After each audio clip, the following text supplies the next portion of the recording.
Assalamu alaikum dear viewers and dear students. Today I'll be talking about some more aspects of my previous talk which was on diplomacy.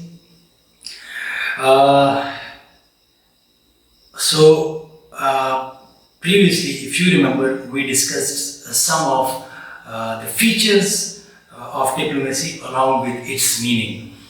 Today we will discuss about the old and the new diplomacy, some of the features of both of these diplomacies, some of the pros and cons of both of these diplomacies, then what is the open diplomacy and what is the secret diplomacy. We will try to ponder over that as well, and then how do we see the future of diplomacy. Without further delay, I would just start talking about the main topic. The nature of diplomacy has been changed. Previously, the previous diplomacy in the 18th and the 19th century, that diplomacy used to be called as the old diplomacy. But now we have a new diplomacy. And there are some aspects which are involved in this old and new diplomacy. We will try to shed some light on that as well. But now, what is the old diplomacy? It was mainly Europe. As you know, that international relation has developed on the continent of Europe during the 17th, 18th, and 19th century. So this old diplomacy was, you can call it the European diplomacy or the European style of diplomacy. That is what we call the old diplomacy. It was the European diplomacy, if you can call it for your ease. So you can just remember that it was the European diplomacy, and that European diplomacy is called the old diplomacy because its origins are in Europe, and Europe was a continent which was a colonial power. The whole continent was a colonial power. Europe has not been a colony of someone during that time, but there were many colonies of various European nations all over the world. So they did not need to negotiate with countries, with powers outside the Europe. All they needed was to negotiate among the European nations, because there was a scramble for power or scramble for colonies, or the drive for expansion beyond the borders of Europe on other continents like Latin America. You can call it on the Americas, the North and South America, and then Australia, then Asia, then Africa. So these European players, international players, they were involved in that race for establishing new colonies and grabbing new lands all over the globe. So they needed to negotiate to negotiate different issues among themselves. That is why that is called the European diplomacy. This system remained, or it continued till the outbreak of the First World War. But then, after the First World War, the nature of the old diplomacy was changed, and then we saw a new diplomacy. Now, what are some of the characteristics of this old diplomacy, or what were some of the characteristics of this old diplomacy? First of all, it was aristocratic in nature. Like only rich people, only the elites, they would carry out these diplomatic responsibilities on behalf of their kings or on behalf of their rulers. So it was aristocratic in nature. They used to be selected by the monarchs himself, and then they would go to other countries, and then over there they would remain for quite some time, and they would be having all the decision-making powers on behalf of their nation or on behalf of their country. So it was aristocratic in nature. The nobility or the elites would join, and the king would appoint them as the ambassador of that specific nation in other countries. So it was that kind of characteristic of this old diplomacy, and then it was quite formal in its nature. It was not that much informal as we see the nature of diplomacy in our age.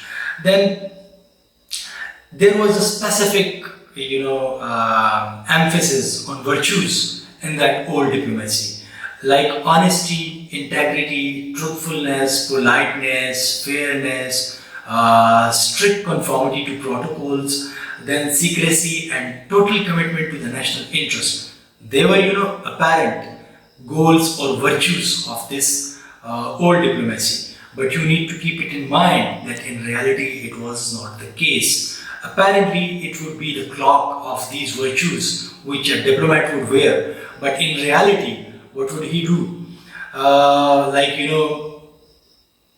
Honest lies, right? He should be a very fluent liar so that his lies could not be detected, and then he would serve the interest of his nation. So that was, you can call it that honest lies. Then integrity was only in its appearance. Inwardly, it would be, all sorts of dirty games would go on against other countries. But apparently, this cloak of integrity would be there, and people would just see a diplomat in this, a very a person of high morale and high morals and high virtues. Then self-satisfying fairness was also there, and then strict observance of the protocol was there, and secrecy would be kept. So if you are keeping all these things, then you cannot be honest, right? So these were apparently these were the characteristics of the nobility or the elites who would be sent to other countries by the king or the ruler of that country, of their home country, but they would perform these tasks inwardly, right? So it was just, as I have told you, that it was just a clock of good virtues, but inwardly these virtues were not that good. Then secrecy was another aspect of the old diplomacy. Rather, you can call it the hallmark of the old diplomacy. So they would negotiate with their counterparts in other countries, or even with the rulers of the other countries, and those negotiations would never be made public. So secrecy was an element of it, and it created problem as well. The secret diplomacy was one of the causes of the First World War, because nobody knew who was on whose side, and everybody started taking part in the war, and then it created a mess on the European continent, right? So it was then freedom of action of the ambassadors was very much there, as I have already told you, that the ambassador would be from among the nobility, and the ambassador would be from among the elites. He would be an aristocrat. So the king would appoint this ambassador somewhere, and then since there was a lack of communication, the means of communications were not that fast in that era. So that is why the king would give almost full authority to the ambassador on behalf of the nation or on behalf of the king. So the ambassador would be sent to other countries with full authority from the king to negotiate, to settle a dispute, to give some rewards, to give some threats, whatever, to serve the national interest. So this freedom was there because of the lack of speedy communication, virtual and physical, both communications, right? It was there. This diplomacy remained till the start of the 20th century, this old diplomacy. But then the new diplomacy came. It replaced this old diplomacy. And there are some factors which we will be discussing. What are the factors which were responsible from this transition from old diplomacy to the new diplomacy? But what are some of the characteristics of this new diplomacy, or if we compare it with the old diplomacy, how would we see it? So the new diplomacy is global in nature, while the old diplomacy, it was European in nature. I have already told you under some of the features of this old diplomacy, so I do not know, I do not need to go into detail about what is a European diplomacy. It has already been elaborated. You can ask me if you are not clear about anything in the comment section. Even if you are my direct student, even then you can ask me in the comment section if you think that you will be somehow missing the class, or you will be somehow not able to ask me this question during that time, that limited window. So you will not be able to ask this question, so then you can put this question, you can leave this question under the video in the comment section, so I will reply it over there. Or even before the class, you can put this comment under this video, so then I'll address your comment or your question during the Q&A session for this specific video. Then this new diplomacy is mostly multilateral in nature, while the old diplomacy was bilateral in nature. So the European countries, they did not have, initially, they did not have a multinational organization, intergovernmental organization, or they did not have a platform with them. So this new diplomacy was provided with that platform. In the European context, you can see that these colonial powers, Europe was mostly a colonial power. Most of the nations in the European continent, they were colonial powers. So they needed to negotiate among themselves on a one-to-one basis. So they did not develop a platform where governments would come, sit together and ponder over a specific issue. There was an effort made in 1815 after the defeat of Napoleon Bonaparte. That is known as the Congress of Vienna, and then there was a Concert of Europe. It continued till I think 1848. After the Second French Revolution, then it was also abrogated, or it came to an end as well. But then that was not formalized, and it was on an issue-to-issue basis. They would always meet when there would be a specific issue, particularly the issue of revolutions in Europe. So that concept of Europe would address those issues. But then we saw this League of Nations after the First World War. So Europe did try for a kind of a multilateral platform, to provide a multilateral platform, but that platform was not able to address all of the issues. It was only trying to address the issue of the revolutions in Europe, the popular revolutions in Europe, and curb them. It was basically meant for that. So that is why that was a bilateral. European diplomacy was mostly bilateral diplomacy, while the new diplomacy is multilateral diplomacy. We have the platform of the United Nations, we have the platform of the European Union right now, we have the platform of ASEAN, we have the platform of Shanghai Cooperation Organization, and so on and so forth. So you can say that this is now a multilateral nature of this new diplomacy. This multilateralism is there. This is one of the features of this new diplomacy. While in the European diplomacy, it was not the features of this European diplomacy. So this new diplomacy is multilateral in its nature, while the old diplomacy was mainly bilateral diplomacy. I hope this point has been clarified well. I have tried to explain it very well. Now, another aspect is the new diplomacy is less formal than the old diplomacy. And why it is so? Because of many things, particularly the drive for democratization in all the departments or all the aspects of the government function. So it has made it more informal than the old diplomacy. And I have already explained that the old diplomacy was usually carried out or conducted through aristocrats, and it was some of the features of that old diplomacy that they would be well versed, they would take care of the protocols and a lot of things like the nobility too.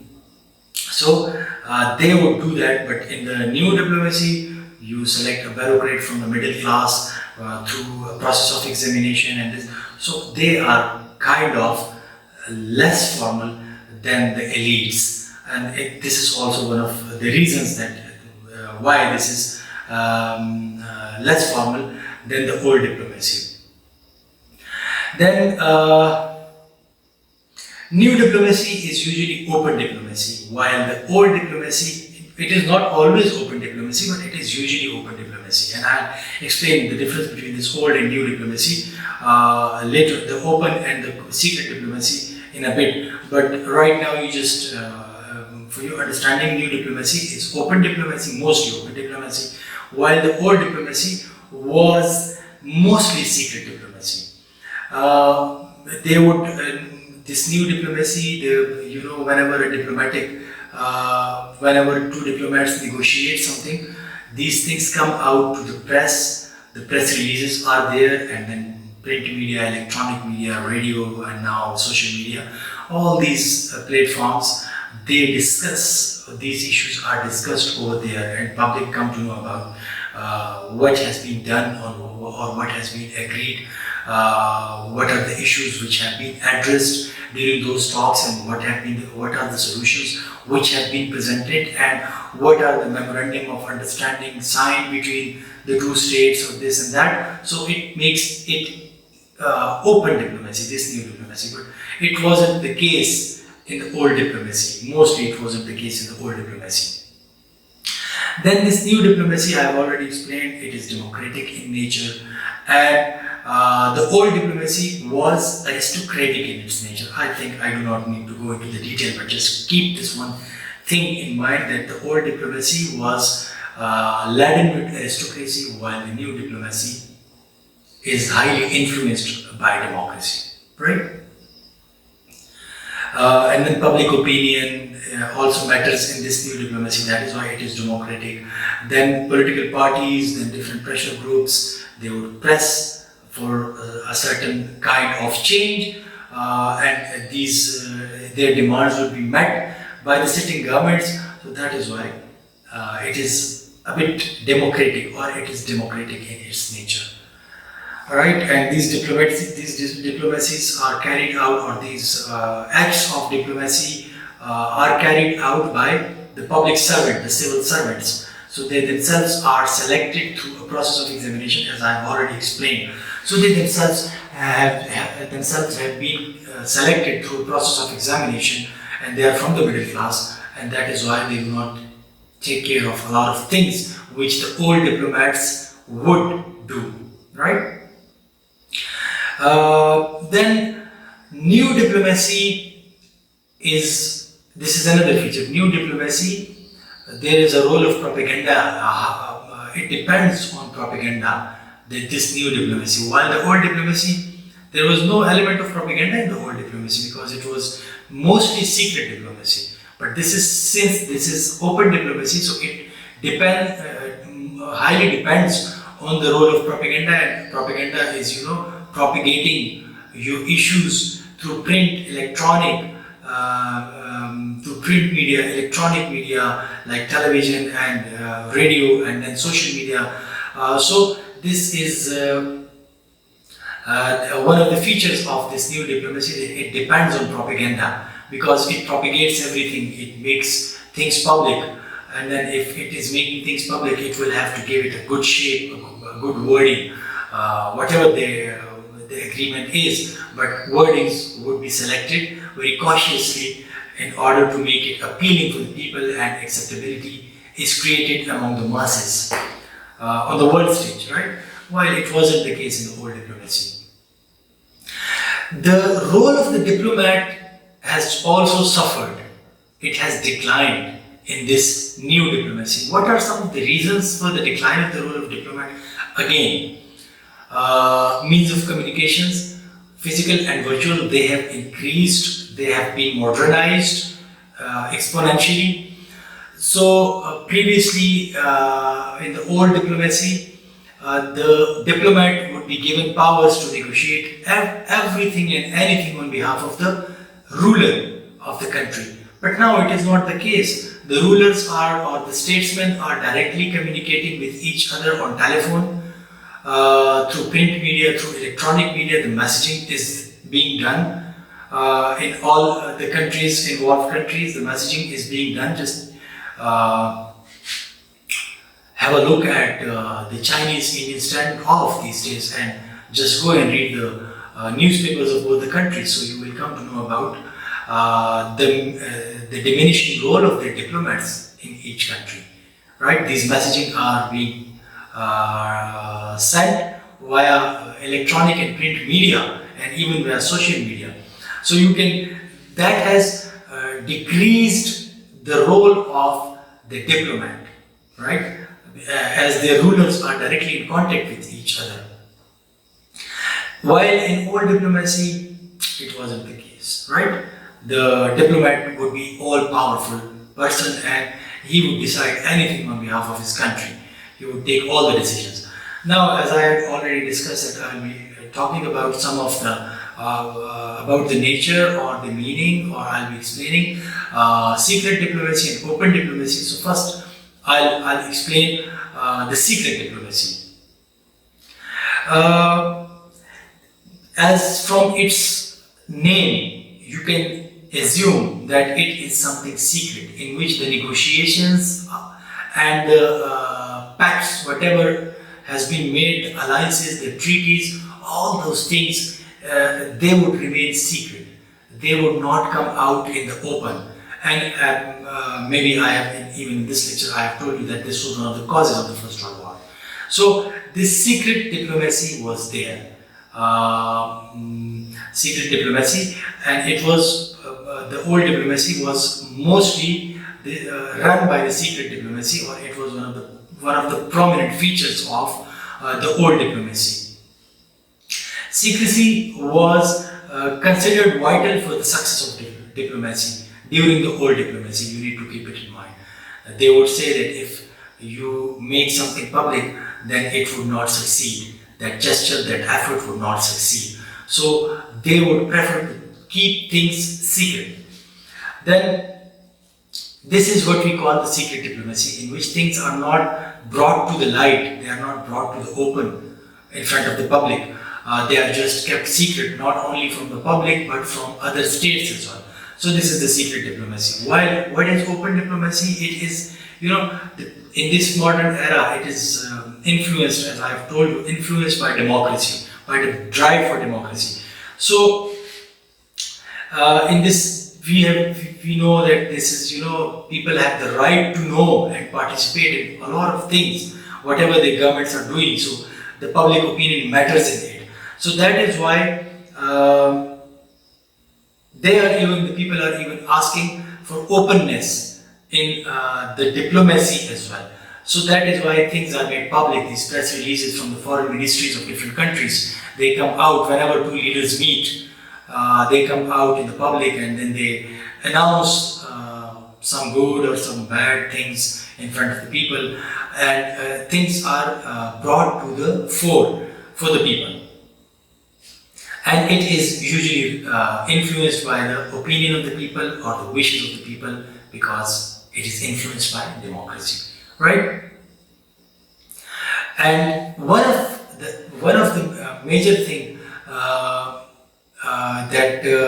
one of the major aspects or one of the major factors which is playing its role in making the diplomacy more and more open is that accountability. The sense of accountability is there, and people are asking for the accountability of the diplomats, or even they are making the diplomacy accountable to themselves, right? So this aspiration or this drive or this feeling in the people that everything or every act of the government should be made accountable in front of the people, or every department of the government should be made accountable in front of the people, so that people can decide in the next election on those performance, on the basis of those performance indicators.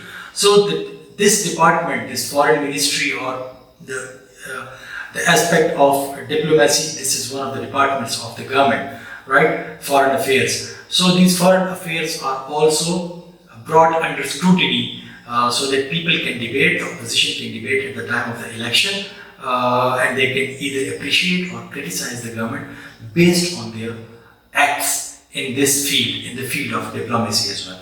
So that is why. Now, what are some of the arguments, whether in favor or against the new diplomacy, or in favor or against the open diplomacy, or in favor or against the secret diplomacy? So, it is said that it is the natural right of people to know about everything. So that is why diplomacy should be made open. It should not be made secret. This is one of the arguments which is presented. The second argument which is presented is that it is the right of the people to keep their governments responsible for the acts of their governments. So how would you keep your government responsible for the acts of the government? It can only be possible by knowing about the acts of the government. So that is why these are the acts of the government in the field of diplomacy, and people should know about it. Only then they will be able to decide about whether this government is responsible for something bad which is happening to the country. Like in India, nowadays there are articles published in different Indian newspapers, and opinion makers are giving their opinions on the social media platforms and in the print and electronic media about the foreign policy of Narendra Modi government, because he promised to isolate Pakistan. But now if you see, India has been isolated by the recent developments in the region. Pakistan had already been against India. India had good relations with Iran, but Pakistan has now developed good relations or cultivated good relations with Iran over the past 2 years. Pakistan has developed those relations with Iran, and India has been kind of distanced from Iran. That is one aspect. Then they have a standoff or a face-off with China. Then Nepal is also putting its weight in the Chinese basket. So Pakistan, China, Nepal are already against India now these days. So what are the neighbors who are in favor of India right now? Even Bangladesh and this Bhutan, they have kind of distanced themselves, though they are not going against the Indian government openly right now, but they have distanced themselves. They are trying to remain neutral in this conflict. So there is a complete silence from both these countries, and Iran has already been, and then India wanted to play a role in the peace negotiations of or the Taliban-US talks, but that role has also been denied. So now opinion makers are criticizing the Modi government on these grounds that India has been isolated, though Narendra Modi has promised during his election campaign that he will isolate Pakistan. But now he is being isolated by his own acts. So these things, so this is the right of the people. They should know about the foreign policy of the country or the diplomacy of the country. So they are now questioning this, and this is one of the features that people are asking, that this is their right to know about the performance of the government. So that is why the decisions of the government should be brought in open, even if those decisions are taken in the foreign policy aspects or the foreign policy arena, in the arena of foreign policy. Even then they should be made public so that people can judge their government. Then another is in democracy, it is the duty of the people to keep the government under check. So this is the duty of the people as well, to keep diplomacy under check. That is why it should be made open, or it should be made public. And then if you are trying to involve people in the process of determining or securing the national interest of your country, it can only be done by making these people aware of what is going on at the regional and international front. So when you are trying to aware your people about these things, you are making your decisions public in the diplomatic field or in the diplomatic arena. So you are making it public, and that is why it is vital that people should be involved in securing the national interest and money, you try to involve them. How would you involve them? You will have to tell them about a lot of things, and then it will be made public. And this is as simple as it is. Then secret diplomacy leads to deceit, double-dealing, and irresponsibility on the part of the diplomats. That is why it should not be there. Then again, another argument is presented that there is no justification for making secret treaties and alliances, because ultimately the public will have to face the brunt of bad treaties or bad alliances. So that is why the public should be made aware of whatever is going on the diplomatic front. Then what are some of the arguments in favor of the secret diplomacy? This is also very important. So, these are some of the things which I have drawn from the previous discussion. So, they say that the success of diplomacy depends on the secrecy. So that is why it should be made secret. If you make it public, then some states, some other states, or some people within the state, they might not agree with that policy, and they would start their efforts to make your efforts fail, right? Like in the field of diplomacy, to make the efforts of the government fail in the field of diplomacy. So it is better to keep it secret. This is what it is in favor of. This argument goes in favor of the secret diplomacy. Then again, diplomats are they function well, they perform well when they keep their decisions, their policies secret. Then they perform well when they are frank and they express their views openly. But they can only do that when things are kept secret. If things are not kept secret, then they will have to take care of a lot of other aspects as well, and they would not be able to express themselves openly. Then this open diplomacy can be misleading as well. This is another argument presented in favor of secret diplomacy, that the open diplomacy can be misleading. And why it will be misleading? Because at times a diplomat would be compelled by the circumstances for the reason that he would know that whatever I'm saying, that is not true. But in order to appear good in the eyes of the public, or the window dressing, or just to play to the gallery, I need to do certain acts, and those certain acts might not be necessarily in the interest of the country, but the mind of the diplomat would be functioning on some other lines. It would be considering the opinion of the people. He would not go for something which is not popular, because he would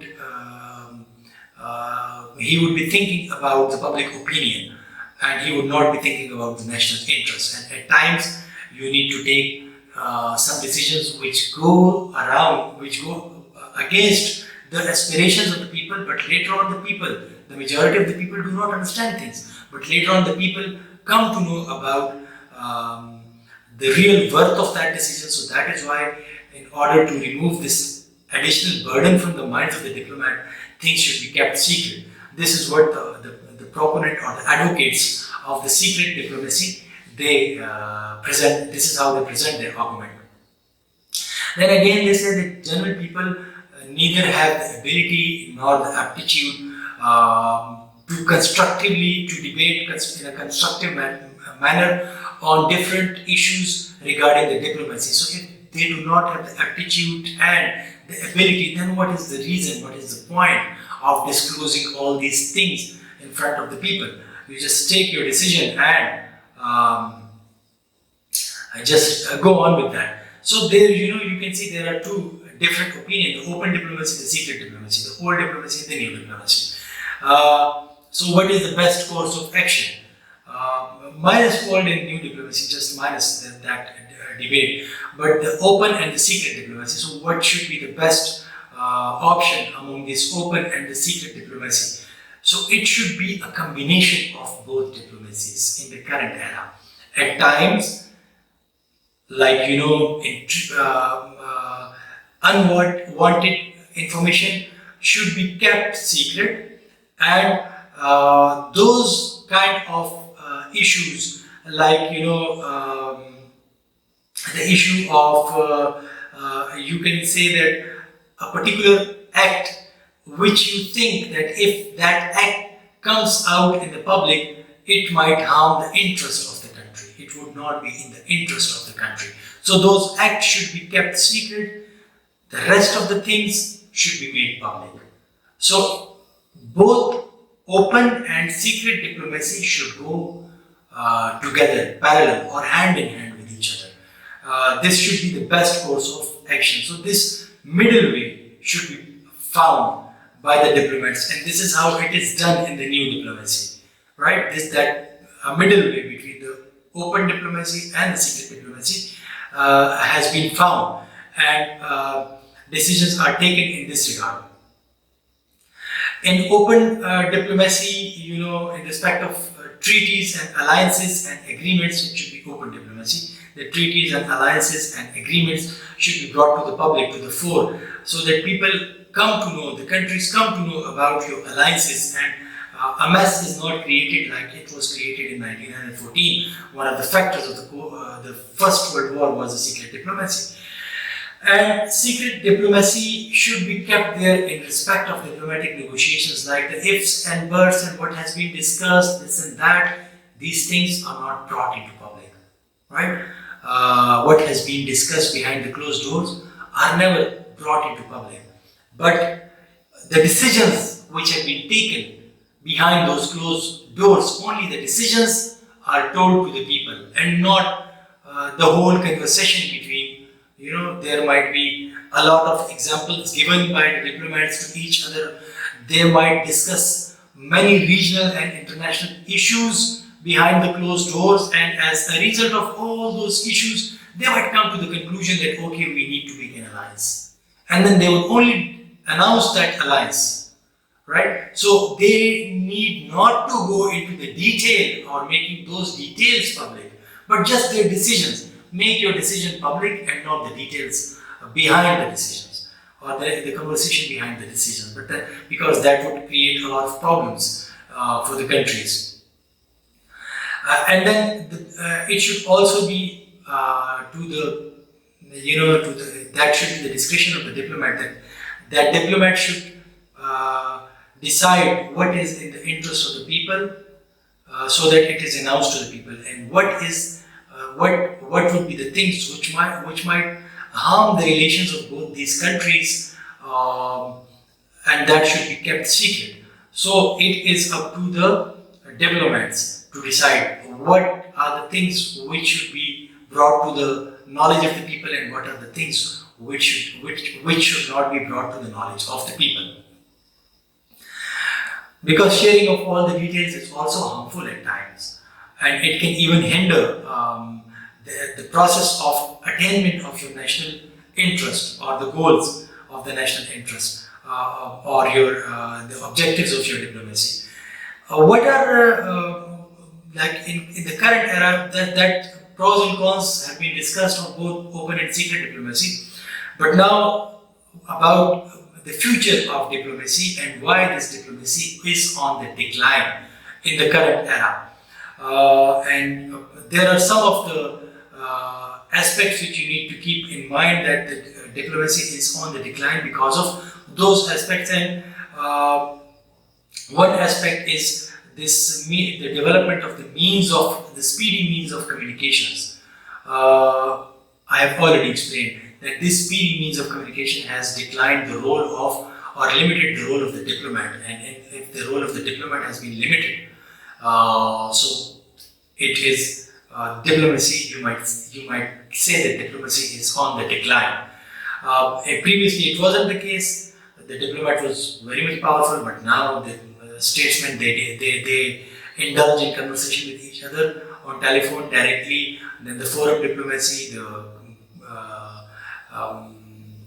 diplomacy on different forums or international organizations, the seminar diplomacy. So all these things, they have reduced the role of the diplomat, and that is why diplomacy, you might call that, diplomacy is on the decline.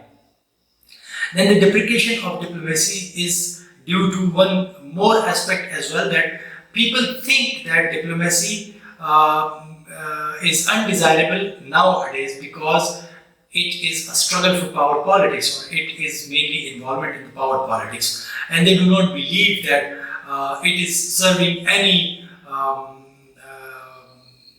good, or it is achieving its goal of the world peace in this era. So that is why, and then there is another view presented that diplomacy was a byproduct of, or it was a product of nation-state system in the European context. But now the world is evolving and we are heading towards internationalism, not nationalism. So if you are heading towards internationalism, then people go to the extent that they say that even this diplomacy, or this foreign ministries, or the arm of diplomacy, should be curtailed or eliminated altogether, because they think that there is no need for such formalities in the current age and time. Then this new diplomacy, after it emerged, it also served, as a dent, or it also put a dent in the rise of diplomacy, or in the popularity of diplomacy, because with the advent of this new diplomacy, head of the states communicate with each other directly, people communicate with each other directly through social media now, and electronic media, they pass the messages of one country to another country via these platforms. So all these things, people say that now messages are conveyed, messages are already conveyed, so there is no need to keep these diplomatic missions abroad and spend a lot of money on them. There are movements going on against it, though on a very minimal level, but still these movements are there. So that has also served as a blow to the rise of diplomacy, or the popularity of diplomacy. Okay, again, the system, or the nature of the international system, whatever that system is, I will explain in a bit. That has also contributed to the fact, that is also one of the contributing factors, that the decline of diplomacy is there, that we see the decline of diplomacy. What is the nature of this international system? You just think about the 20th century and then the 21st century. In the 20th century, we saw the League of Nations, then the United Nations. So League of Nations and the United Nations, you can call it diplomacy, or seminar diplomacy, or multilateral diplomacy is there. So that is why the classical diplomacy, voices are raised against the classical diplomacy. As a result of this, the role of the diplomat has been minimized because of this multilateral diplomacy. Then, after the Cold War, there were two blocks: the communist bloc, or the socialist bloc, and the capitalist bloc, led by USA and USSR. The capitalist was led by USA, and the socialist or the communist was led by USSR, the Soviet Union. So what happened, that the world was divided into blocks, and it was the conflict of, or the tension between the two major powers. The world politics was dominated by the tensions between the two major powers, right? So that is why diplomats of these two major powers mattered. The rest of the diplomats of the rest of the countries, they did not matter. So it also contributed to the downfall of diplomacy, or to the downfall in the popularity, or minimizing the popularity of the diplomacy. This was when then the end of the balance of power system, of the classical balance of power system of the 18th and the 19th century was also there. It wasn't there in the 20th century, so it also You can say that it was also one of the contributing factors which contributed towards the decline of the diplomacy, because diplomacy was a natural outcome of this balance of power system as well. So now when this balance of power system is no more there, then there was no need for diplomacy at that. And then so these are some of the factors. These were some of the factors which contributed to the decline of the diplomacy. So we can, and then since this international, the nature of the international system is changing, and that is why people are asking for the diplomacy to be changed as well, the shape of the diplomacy to be changed as well. And these voices are raised from different quarters, but they haven't been heeded yet, right? We need to keep it in mind as well. What is now in all this scenario, what is now the future of diplomacy? We cannot say that it should be eliminated. This would be an extremist view or an extreme view, and we should not buy this view.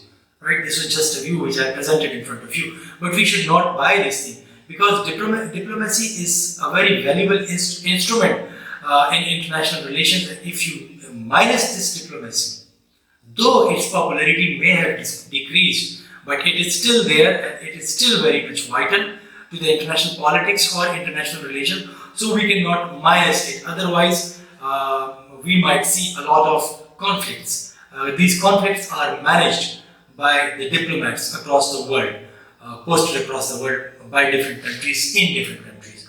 So that is why we cannot say.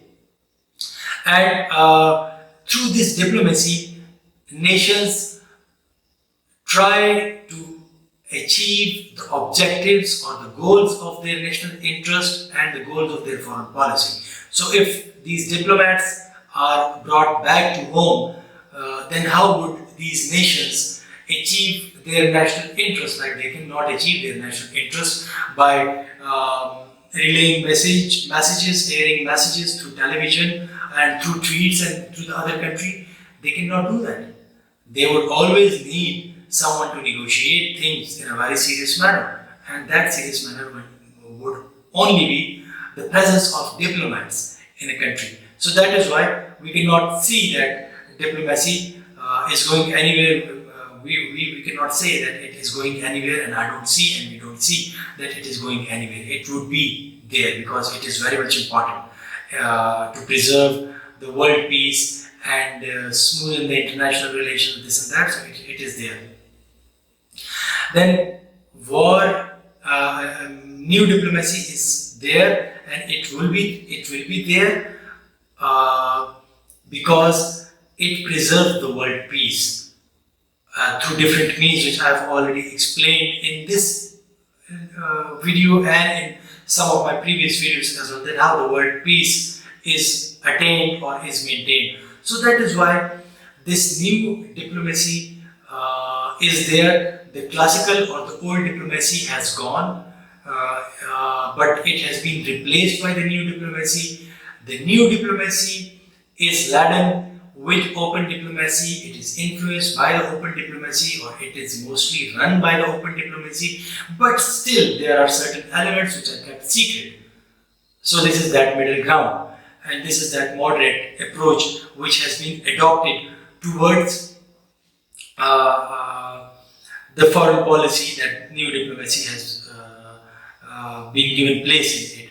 So in today's lecture, we have, in order to sum up, we have discussed the new diplomacy and the old diplomacy. What are some of the features of the new diplomacy and what were some of the features of the old diplomacy? Then we discussed the open diplomacy and the secret diplomacy. What are the pros? What is open diplomacy? What is secret diplomacy? What are the pros and cons of both of these diplomacies, the open and the secret one? Then we discussed some of the aspects which contributed in the decline of the diplomacy in the current age and time. And then we discussed about the future of new diplomacy or the future of diplomacy. and under the discussion between the old and the new diplomacy, or the open and the secret diplomacy, we also discussed the middle ground, which is a combination of the open and the secret diplomacy, which is the best course of action. So, my dear students and my dear viewers, this was all about the topic, a very important topic of diplomacy. If you haven't seen my previous video about diplomacy, so the video which I uploaded before this one, that is about the meaning and functions of diplomacy. So if you watch this video in continuity of that video, then you will understand this whole concept in a comprehensive manner. If you haven't subscribed to my channel yet, press the subscribe button, press the bell icon, select the all notifications so that you get regular updates from my channel whenever I upload a video. Thank you very much for watching. Take care. Allah Hafiz.